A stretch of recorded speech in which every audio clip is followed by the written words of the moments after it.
जय हिंद दोस्तों, त्यागी trading tips में आपका स्वागत है।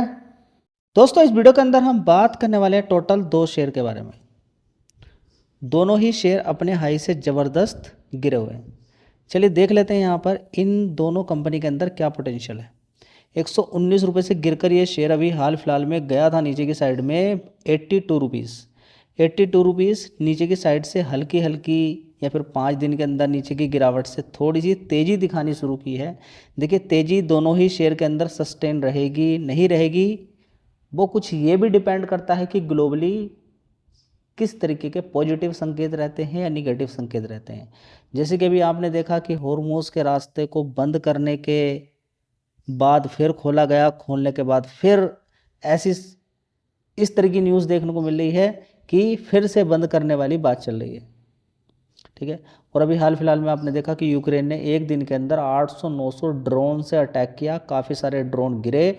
और देखेंगे तो ऑयल पर, गैस पर अटैक अगर किया जाएगा तो बड़ी दिक्कत परेशानी वाली बात है, क्योंकि ग्लोबली अगर पूरे यूरोप के अंदर अगर हम देखें तो रसिया का ही तेल जाता है। अगर वहाँ के तेल पर दिक्कत आती है और हॉर्मुज़ के रास्ते को बंद किया जाता है तो ये दिक्कत परेशानी वाली बात हो जाएगी। ठीक है, तो इस पर आपका फोकस होना चाहिए। और साथ में ये भी फोकस होना चाहिए कि ट्रम्प इतनी जल्दी में क्यों थे, इतनी जल्दी में क्यों थे कि डील कर लीजिए, डील कर लीजिए। कहीं ऐसा तो नहीं कि उनको समझ में आ गया कि अभी तक हम अगर ईरान पे कब्जा नहीं कर पा रहे हैं या ईरान को हरा नहीं पा रहे हैं तो उसके पीछे चाइना या रसिया है। उनको समझ में आ गया कि चाइना को तो हम कुछ नहीं कर सकते, लेकिन रसिया पर हम कुछ हद तक हम कंट्रोल कर सकते हैं। देखिए, देखते हैं आगे क्या होता है। फिलहाल दोनों ही कंट्री अब ज़बरदस्त फिर से लड़ाई करनी शुरू कर दी है, यूक्रेन ने और रसिया ने। ठीक है, तो रसिया पर अटैक ज़बरदस्त अगर किसी भी तरह का अटैक होता हुआ नज़र आएगा और क्रूड ऑयल से और गैस से रिलेटेड अगर कोई भी दिक्कत परेशानी होगी तो फिर आने वाले टाइम में आप समझ सकते हैं कि किस तरह की परेशानी देखने को मिल सकती है। चलिए, पहला शेयर यहाँ पर होगा SBFC फाइनेंस लिमिटेड। 94 रुपीज़ के आसपास का शेयर है, 3% की तेज़ी है। थोड़ी सी तेज़ी धीरे धीरे करके यहाँ पर ये शेयर दिखाता हुआ नज़र आ रहा है। 10,000 करोड़ का मार्केट कैप है। चलिए, इस कंपनी के फंडामेंटल एक बार देख लेते हैं। दोस्तों, एक साल पहले देखेंगे 361 करोड़ का रेवेन्यू आता था, उसके बाद 388 करोड़ का, 411, 426 करोड़, उसके बाद देखेंगे यहाँ पर 454 करोड़ का। देख लिया, तो लगातार यहाँ पर हल्का हल्का रेवेन्यू के अंदर तेज़ी देखने को मिल रही है। इसी तरह से नेट प्रॉफिट को भी अगर हम देखते हैं तो नेट प्रॉफिट में भी स्लोली जंपी है। 94 करोड़ से सीधा बढ़कर 101 करोड़ हुआ, 109 करोड़, 118 करोड़, उसके बाद देखेंगे 123 करोड़। देख रहे हैं आप यहाँ पर। चलिए, नेट एनपी अगर देखते हैं तो देखिए 1.54% का है, थोड़ा सा ज़्यादा है कंपेरेटिवली। अगर जो दूसरी कंपनियां हैं उनको देखें तो ग्रोस एनपी भी काफ़ी है। तो अब यहाँ पर ये देखा जाए तो थोड़ा सा ये फ्लैट ही है, उतना ज़्यादा कम भी नहीं है, उतना ज़्यादा भी नहीं बढ़ा हुआ, फ्लैट हम यहाँ पर बोल सकते हैं। अच्छी बात यह है कि ग्रोस एनपी 2.78% से 2.61% हुआ। आगे देखते हैं कि परफॉर्मेंस कैसी रहती है। एक बार FIDs को भी देख लेते हैं कि एक्टिविटी किस तरीके की है इस कंपनी के अंदर। तो पहले FIDs दोनों इस कंपनी को खरीद रहे थे, तो अभी थोड़ा सा FIs ने बेचना शुरू किया है। देखेंगे कि FIs की होल्डिंग कितनी होती थी 2023 में, 2.74%। बढ़ा और बढ़ते बढ़ते बढ़ते बढ़ते यहाँ पर होल्डिंग हो गई लगभग 7.12%, 7.12%। उसके बाद 7.01, अभी देखेंगे 6.88, 6.88, सब कितना हो गया 6.21%। यानी कि FIs थोड़ा थोड़ा माल निकाल रहे हैं, लेकिन जो FIs माल निकाल रहे हैं वो कोई ना कोई तो खरीद रहा होगा। तो आप यहाँ पे देख सकते हैं 12% से DIs 12% की हिस्सेदारी थी और आज की डेट में 21.97% की हिस्सेदारी है।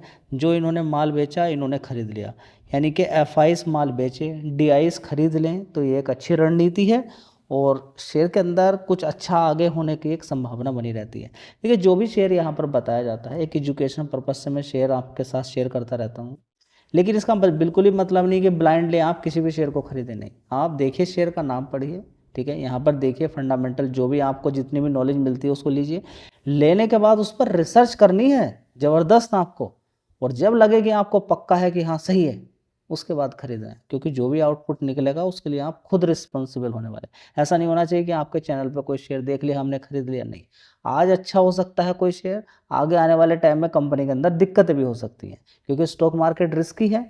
इसलिए रिस्क को कम तो किया जा सकता है, ख़त्म नहीं किया जा सकता है। रिस्क को कम कैसे कर सकते हैं? कोई भी कंपनी अच्छी लग रही है उसमें कम पैसा लगा, अलग अलग कंपनियों के अंदर पैसा लगा के, बहुत कम पैसा है, मन नहीं है तो बढ़िया कंपनी के अंदर भी पैसा लगा सकते हैं। चलिए दोस्तों, यहाँ पर अगर हम देखने की कोशिश करते हैं तो अगला शेयर होगा यहाँ पर बजाज हाउसिंग फाइनेंस। 88 रुपीज़ के आसपास का है। अभी यहाँ पर देखें तो बड़ी गिरावट इस शेयर के अंदर हुई थी। नीचे की साइड में अगर देखें तो ये शेयर पहुँच गया था नीचे 73, और 73 से एक बार इसने उछाल मारा ज़बरदस्त 91, लेकिन फिर से गिरावट हो गई 82, और अब धीरे धीरे 5 दिन में कुछ थोड़ा सा ऊपर की तरफ भाग रहा है। देखिए ये बिल्कुल भी नहीं है कि यहाँ से भागेगा ही भागेगा, या दोनों शेयर यहाँ पर भागेंगे, गिर भी सकते हैं, और बढ़िया अच्छी खासी गिरावट भी यहाँ से देखने को मिल सकती है। आपकी गिरावट की भी प्रिपरेशन रहनी चाहिए, पूरा अमाउंट कभी नहीं लगाना चाहिए, टुकड़ों टुकड़ों में खरीदने की आदत होनी चाहिए। बिल्कुल सिंपल तरीके से काम करो, ज़्यादा झंझट नहीं पालनी है कि अपॉर्चुनिटी मिलेगी भर के मारूंगा। भाई स्टॉक मार्केट आपके कंट्रोल में नहीं है। पहली बात कि किसी शेयर को बड़ा प्लेयर भगाएगा, उसके अंदर अपॉर्चुनिटी भी आएगी, उसके अंदर कुछ अलग अलग तरह का आप देखेंगे कि ऑर्डर्स भी मिलते नज़र आते हैं, उसका काम बढ़ता हुआ नज़र आता है, शेयर के अंदर तेज़ी बनती है। मैं आपको एक शेयर और दिखाने वाला हूँ अभी, जहाँ पर लगातार अच्छी न्यूज़ आने की वजह से शेयर में अपर सर्किट तक लग रहा है, और कई बार उस शेयर के बारे में चर्चा हुई है, और बड़ी गिरावट भी उस शेयर के अंदर हुई थी। इतनी ज़्यादा गिरावट के बाद इतना ज़बरदस्त उछाल माला माल कर दिया उसने लोग। ठीक है, चलिए बजाज हाउसिंग फाइनेंस, चलिए देख लेते हैं इसका मार्केट कैप। पहले 73,000 करोड़ का मार्केट कैप है, तो उसके मुकाबले तो काफ़ी बड़ा है, बड़ी कंपनी है। जो अभी SBFC फाइनेंस के बारे में हमने बात की थी, उससे तो काफ़ी बड़ी कंपनी है, लेकिन ये ब्रांड है बजाज हाउसिंग फाइनेंस, बढ़िया कंपनी है। तो आने वाले टाइम में अगर इसने अपना हाई तोड़ दिया तो आपका अच्छा पैसा बन सकता है। हाई कितना है चलिए एक बार देख लेते हैं। हाई इस कंपनी का है 163 रुपये। तो आपको कमेंट बॉक्स में बताना है कि अगर इसने 163 रुपये का अपना हाई तोड़ा और ये 90 रुपये के आसपास आपने ख़रीदा और 163 रुपये तक शेयर गया, कितना % पैसा बना, ये बताइएगा कमेंट बॉक्स में। चलिए दोस्तों, एक साल पहले देखते हैं 2504 करोड़ का रेवेन्यू था, उसके बाद 2600 करोड़, 2700, 2800 करोड़, उसके बाद देखेंगे 2903 करोड़ का रेवेन्यू देखने को मिल रहा है। चलिए अब देख लेते हैं यहाँ पर नेट प्रॉफिट। तो नेट प्रॉफिट देखते हैं 587 करोड़ का, उसके बाद देखेंगे 583 करोड़, उसके बाद देखेंगे 643 करोड़, 665 करोड़, उसके बाद अगर हम यहाँ पर देखने की कोशिश करते हैं 669 करोड़। कितना? 669 करोड़। तो लगातार यहाँ पर अगर हम देखें तो धीरे धीरे नेट प्रॉफिट के अंदर उछाल है। मज़ेदार वाली बात यह है कि कोई खास मार्केट में फंसा हुआ पैसा नहीं है। इसका मार्केट कैप बड़ा है, लेकिन नेट एनपी ग्रोस एनपी देखें 0.27%, और नेट एनपी देखेंगे 0.11%। यानी कि हाउसिंग फाइनेंस कोई घर के लिए लोन लेता है वो देगा, नहीं देगा तो उसका घर चला जाएगा। यहाँ पर एनपीए का तो कोई खास मतलब ही नहीं है। हाँ, उसको बहुत ही ज़्यादा दिक्कत परेशानी हो जाए किसी को तो बात एक अलग हो सकती है। तो देख लीजिए, आपके सामने सारी चीज़ें यहाँ पर रख दी हैं। अब आपका मन करता है तो देखिए किस शेयर को खरीदना है। दोस्तों, अगला शेयर होगा HFCL लिमिटेड। अगर इस कंपनी की बात करते हैं तो देखिए इसके रिजल्ट्स नंबर बनाए, देख लीजिए तेज़ी कैसे बनती है, रिजल्ट्स देखना चाहिए। उसके बाद अभी RBNL से इस कंपनी को एक ऑर्डर मिला है लगभग 2600 करोड़ का। कितने का? 2600 करोड़ का। देखिए HFCL को बड़ा ऑर्डर मिला है 2666 करोड़ का RBNL की तरफ से। तो देखिए लगातार इसके अंदर ऑर्डर्स मिल रहे हैं। ऑर्डर्स की वजह से देखिए 5 दिन के अंदर इसके अंदर अपर सर्किट लगते लगते, और 1 महीने के अंदर देखिए गिरावट भी हुई थी, नीचे की साइड में 163 रुपये तक गया था। 163 के बाद अब देखिए फिर 28% के रिटर्न इसने बना के दे दिए। 52 वीक लो देखने के बाद तो आप कहेंगे मल्टी बैगर रिटर्न बनने के लिए तैयार हैं। 59 रुपीज़ का शेयर था, ऊपर की साइड में 209 रुपये तक पहुंच गया, और फिर गिर के फिर पैसा बना के दे दिया। तो सारा खेल किसका है? परफॉर्मेंस का। तो पढ़िए कंपनी के बारे में। अब ऐसा नहीं कि देखिए तेज़ी बन गई है तो इसके पीछे पड़ जाएं।